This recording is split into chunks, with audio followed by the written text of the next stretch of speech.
ku aktyordirman. Sahnada rol o'ynashga majburman. Lekin sizlarchi?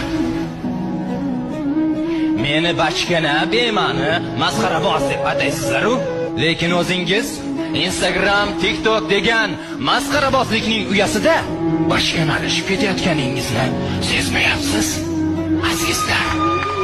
O'sha bema'no, mantiqsiz videolaringizni internetda ko'z qilishga hatto uyalmay qo'ydinglar-a? Qo'sh tirnoq ichidagi jonli efirlaringizni-ku aytmasa ham bo'ladi. Oldingizda men ham masxaraboz bo'lmay qoldim.